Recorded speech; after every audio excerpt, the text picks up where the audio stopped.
इस प्रकार से नॉर्मल बनेंगे तो टर्नर सिंड्रोम, क्लाइनफेल्टर सिंड्रोम रोग नहीं होगा। कई बार क्या होता है, मियोसिस डिवीजन के अंतर्गत एनाफेज 1 में त्रुटि होता है, वहां पर नॉन डिसजंक्शन के कारण ये रोग होता है। क्लियर? तो देखिए कई बार ऐसे बनेगा, ये तो नॉर्मल है, ऐसी नॉर्मल में ये रोग नहीं होगा, तो कई बार ऐसे बन जाता है। नॉन डिसजंक्शन के कारण इनका पोजीशन ऐसे बन जाएगा, 22 प्लस ऐसे बन जाएगा। ये 44 है ना, ये 22, ये 22, ये जो एक से है वास्तव में दोनों में एक एक जाना था, दोनों में कितना कितना जाना था, एक एक जाना था, लेकिन यहाँ पर 0 आ गया और यहाँ पर दोनों एक से चला गया, तो यहाँ पर क्रोमोसोम की संख्या कितनी हो गई, 22, और यहाँ पर कितनी हो गई, 24। मतलब ऐसे भी स्थिति हो सकता है कभी कभार। यदि ऐसे स्थिति होता है तो ये जो एक्स क्रोमोसोम है, ये जो एक्स क्रोमोसोम है, ये इसको फर्टिलाइजेशन कर देता है, इसको। ठीक है, तो 22 प्लस एक्स, 22 प्लस वाई, यहां पर मेल में त्रुटि नहीं हुआ है, केवल फीमेल में त्रुटि हुआ है। 22 प्लस एक्स होना था, मतलब 23 होना था, तो ये 22 हो गया और ये 24 हो गया। जब मेल का कहना चाहिए ये जो 22 प्लस एक्स है, इनको फर्टिलाइजेशन करेगा, तो अब यहाँ पर क्या स्थिति बनेगा, 44 प्लस, ये हुआ ना 44 प्लस एक्स, मतलब टोटल 45। तो इसको हम लोग क्या बोलेंगे, टर्नर सिंड्रोम। क्या बोलेंगे इसको, टर्नर सिंड्रोम। देखिए ये 23 ना होकर ये 22 हो गया और ये 24 हो गया, 22 प्लस 0, 22 प्लस डबल एक्स। तो इनका कहने की फर्टिलाइजेशन इनसे होता है, तो 22 और 22 कितना हो गया, 44, और यहाँ पर ये 0 है तो ये एक्स, तो 44 प्लस एक्स, तो टोटल क्रोमोसोम की संख्या 45। तो ये किसका उदाहरण है, ये टर्नर सिंड्रोम का ये उदाहरण है। ये क्लियर? क्लाइनफेल्टर सिंड्रोम किसके कारण होगा, क्लाइनफेल्टर सिंड्रोम में क्या होगा, इसको देखिए, ये 22 प्लस डबल एक्स मतलब 24 है, इनका फर्टिलाइजेशन किनसे होगा, इनसे होगा। तो इनसे होगा तो इनका पोजीशन क्या हो जाएगा, 22 और 22 44, और ये क्या हो जाएगा, डबल एक्स वाई, तो 44 प्लस डबल एक्स वाई। तब इसको हम लोग क्या बोलेंगे, क्लाइनफेल्टर सिंड्रोम। क्लाइनफेल्टर सिंड्रोम समझ में आ रहा है ना क्यों हो रहा है।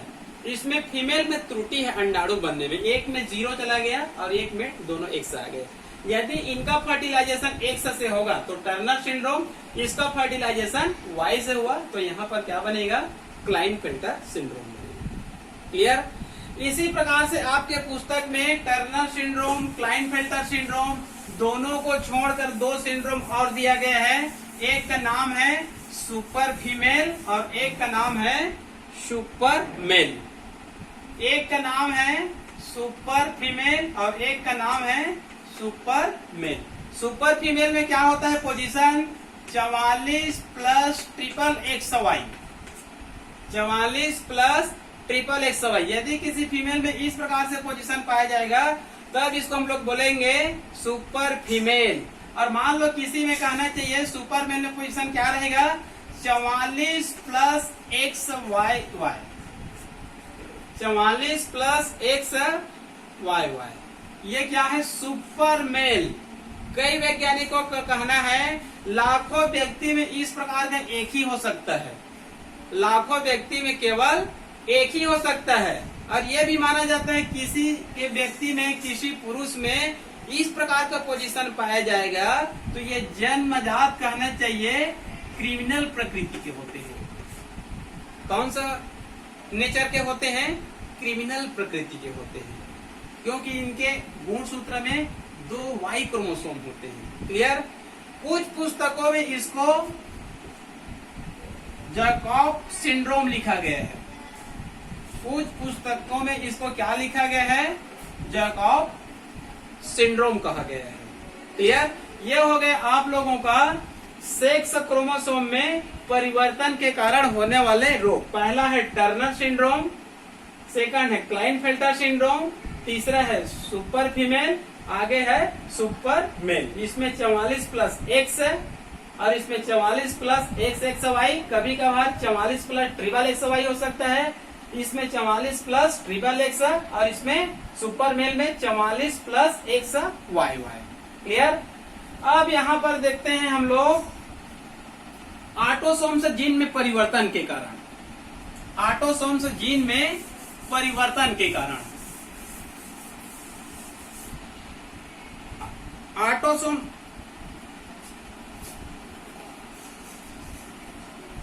ऑटोसोम्स जीन में परिवर्तन के कारण, लेकिन वास्तव में इसमें मेटाबॉलिज्म में त्रुटि होता है। अमीनो एसिड के मेटाबॉलिज्म में क्या हो जाता है, त्रुटि हो जाता है, जिसके कारण ये रोग होता है। तो इसमें आप लोगों को मैं मुख्य रूप से 3-4 रोग बता रहा हूँ। ठीक है, एक एक लाइन में बताता हूँ। एक है फिनाइल कीटोन्यूरिया, सेकंड है एल्केप्टोन्यूरिया और तीसरा है एल्बिनिज्म। ठीक है, इसी समय आप लोग को बता रहा हूं।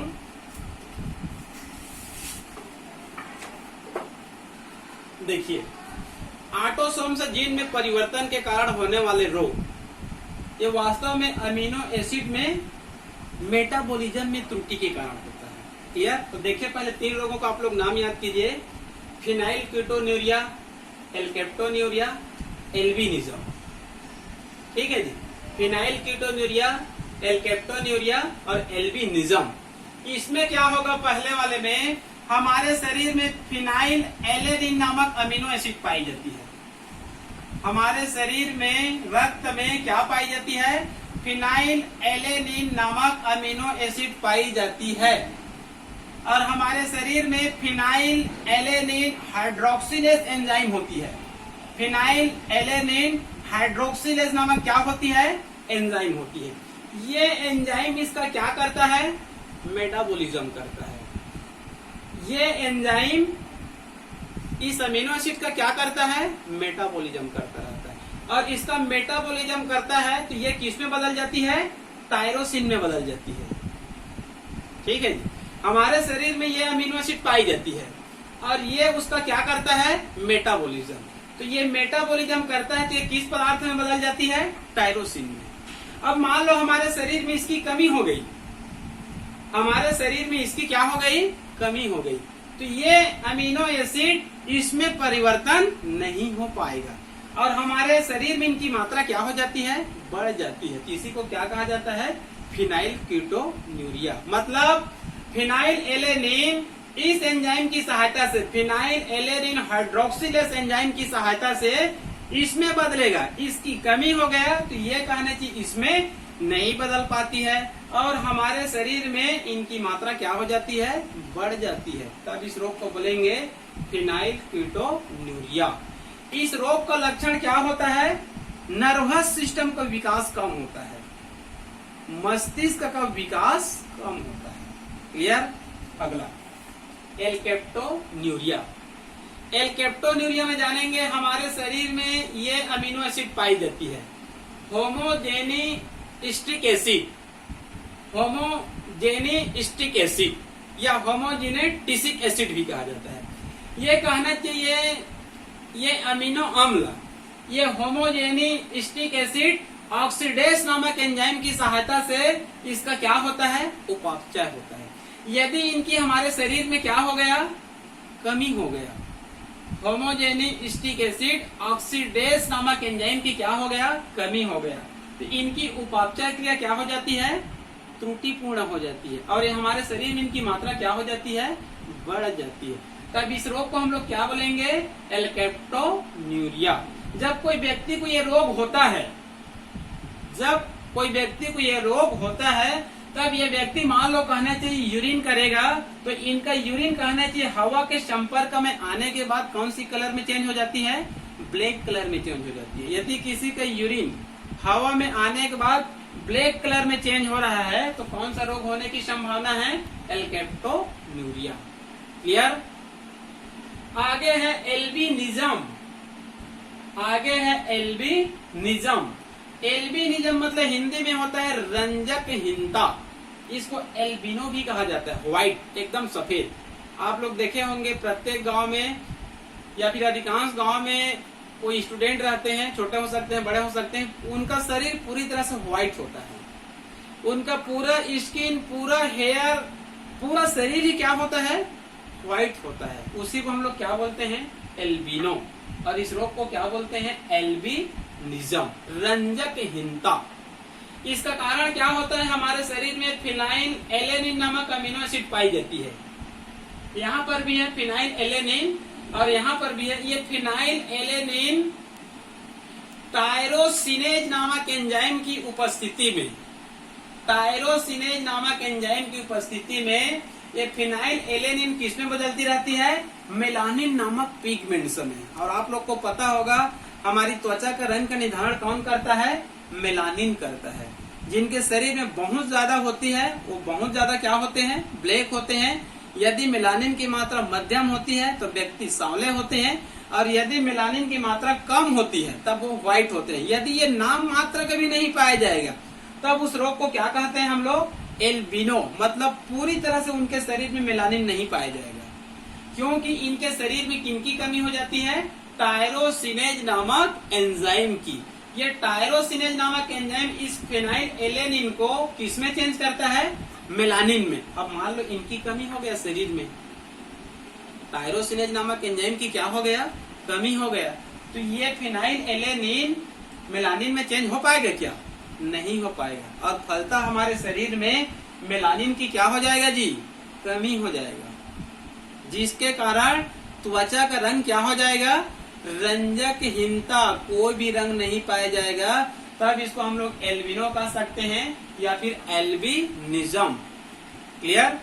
ऐसे व्यक्ति धूप को सहन नहीं कर पाते हैं, क्योंकि धूप से सहने का कारण हमारा मूल क्या होता है, त्वचा में मेलानिन का पाया जाना। तो इनके शरीर में मेलानिन तो नहीं पाई जाती है, तो कहना चाहिए जैसे ही टेम्परेचर बढ़ती है तो इनको कहना चाहिए टेम्परेचर को सहने की क्षमता इसमें नहीं पाई जाती है, और धूप में इनका आंख भी कम दिखता है। क्लियर। आगे है सिकिल सेल एनीमिया। आगे है सिकिल सेल एनीमिया। ठीक है, सिकिल सेल एनीमिया के बारे में आप लोग को मैं बता रहा हूं। सिकिल सेल एनीमिया एक प्रकार से ये भी जेनेटिक डिसऑर्डर है। क्या है ये, जेनेटिक डिसऑर्डर है। मतलब माता पिता से किसमें जाती है, ये अगली पीढ़ी में जाती है। तो ये वास्तव में किसकी त्रुटि के कारण होता है जी, सिकिल सेल एनीमिया। एनीमिया का अर्थ आप लोग याद कर लेंगे। एनीमिया मतलब होता है रक्त की कमी, रक्त अल्पता। मतलब कोई व्यक्ति इस रोग से ग्रसित रहेगा तो उनके शरीर में हमेशा किसकी कमी बनी रहती है, रक्त की कमी बनी रहती है। तो सिकिल सेल एनीमिया मतलब हंसियाकार, इनका सेल कैसा हो जाएगा, हंसियाकार हो जाएगा। ठीक है, इसका उदाहरण मैं बता रहा हूं।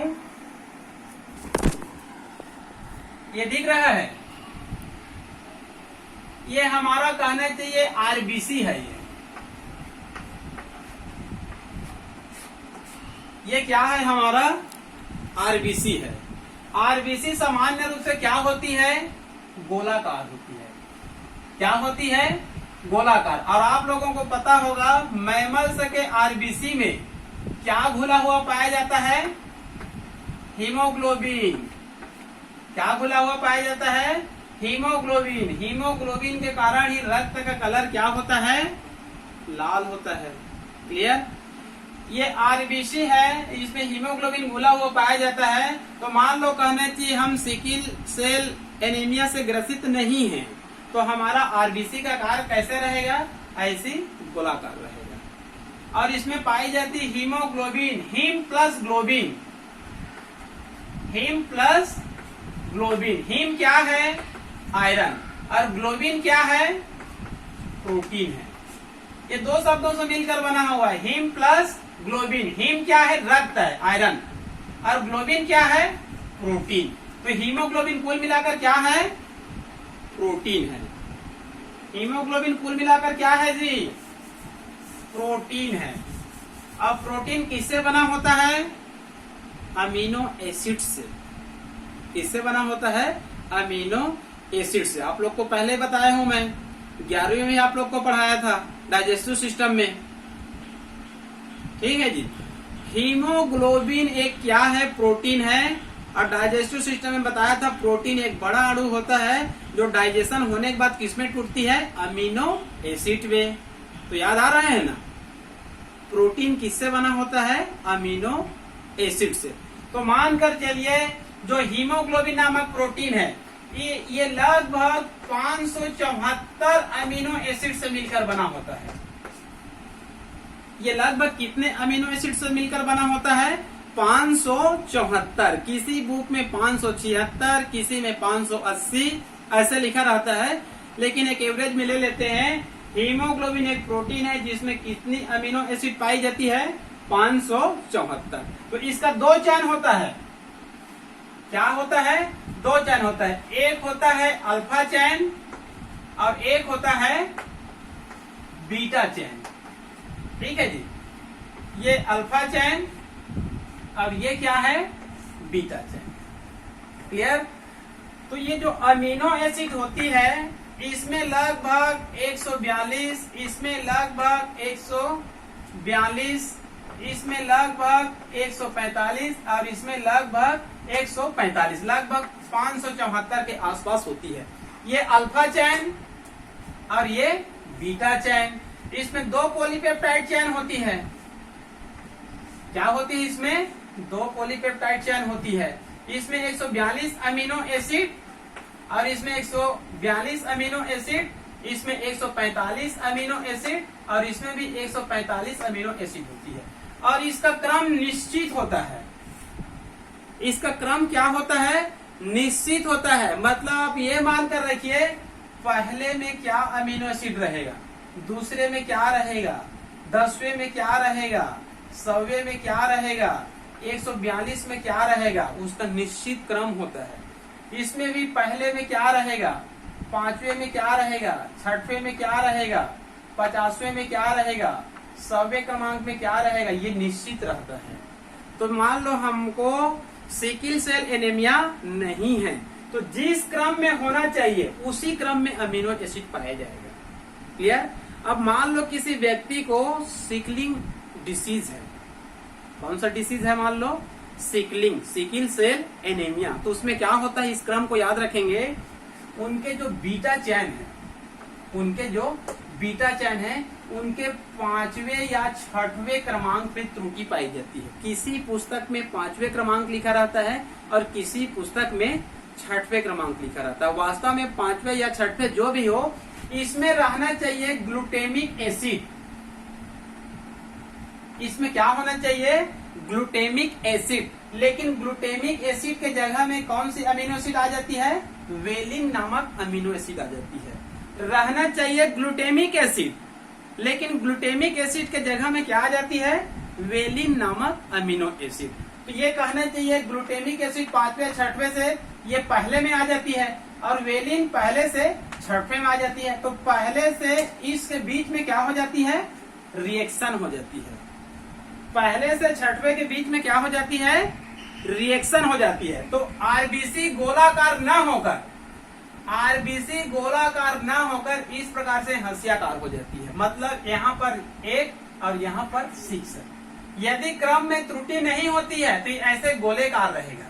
तो यहाँ पर 1 से 6वें के बीच में ग्लूटेमिक एसिड के जगह में वेलिन नामक अमीनो एसिड आ जाती है। तो पहले से 6वें के बीच में रिएक्शन हो जाता है। तो ऐसे गोलाकार ना होकर ये क्या हो जाती है?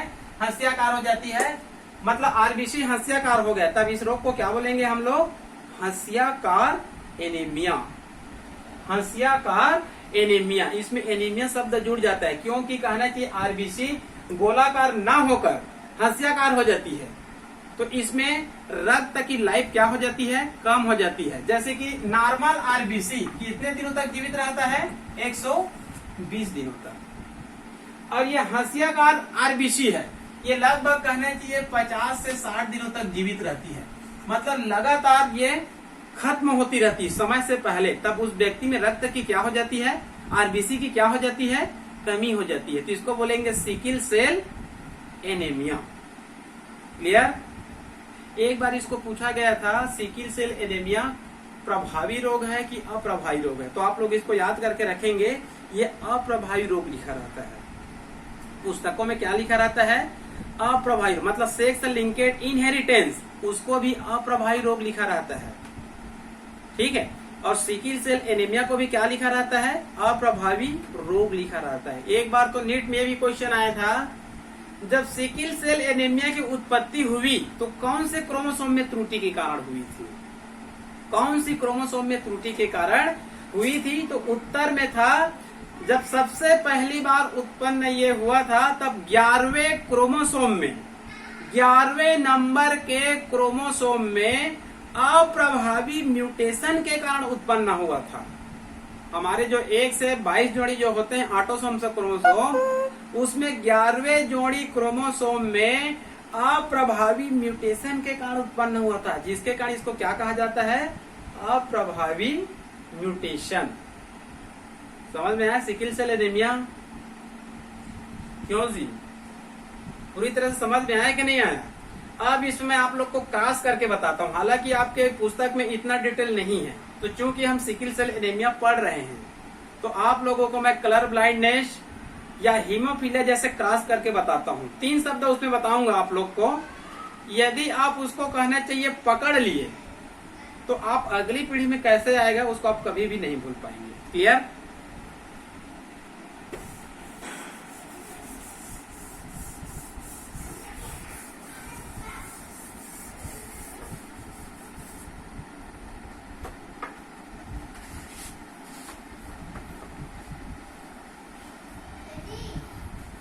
सिकिल सेल एनीमिया, यहाँ पर देखिए 3 शब्द लिखा हूं, इसको यहाँ पर मिल के बता रहा हूं मैं। देखिए, मान लो कहना चाहिए नॉर्मल,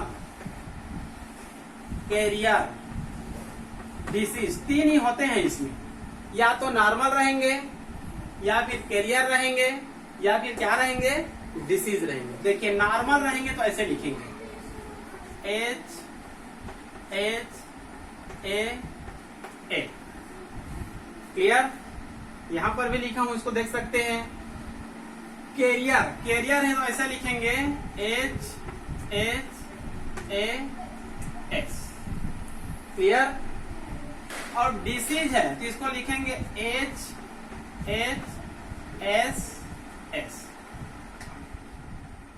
ठीक है?